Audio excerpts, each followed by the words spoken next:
À Irpin, des infrastructures résidentielles ont été détruites après l'arrivée des troupes russes dans cette ville.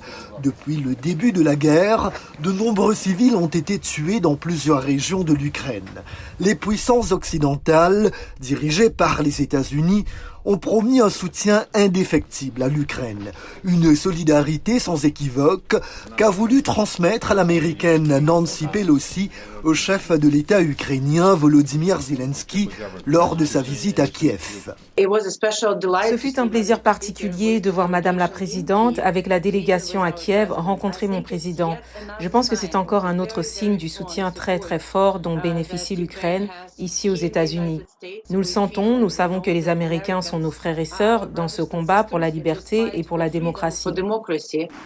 Après la capitale ukrainienne, la délégation américaine s'est rendue en Pologne, où Nancy Pelosi a parlé de la récente demande de l'administration Biden pour un financement supplémentaire de la résistance ukrainienne. Il s'agit d'un montant de 33 milliards de dollars, ce qui est une somme énorme. Nous sommes très fiers des 13,6 milliards de dollars que nous avons envoyés et nous arriverons jusqu'à la dernière tranche. Une grande partie de cet argent a servi à armer les Ukrainiens. Pour des élus américains, il faut en faire davantage.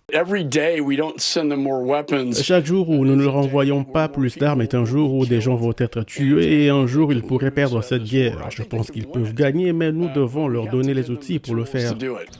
Lors de sa tournée, Nancy Pelosi a également réagi aux possibles représailles russes à l'aide militaire américaine à l'Ukraine. Ne vous laissez pas intimider par des brutes. S'ils font des menaces, vous ne pouvez pas reculer. C'est comme ça que je vois les choses. Nous sommes là pour le combat et vous ne pouvez pas vous plier à une brute. Au cours d'une conférence de presse dans la ville ukrainienne de Lviv aujourd'hui, la chargée d'affaires américaine Kristina Kevien a dit espérer le retour des diplomates américains à Kiev d'ici la fin du mois de mai. Ils ont quitté la capitale ukrainienne en février dernier, quelques jours avant le début de l'invasion russe.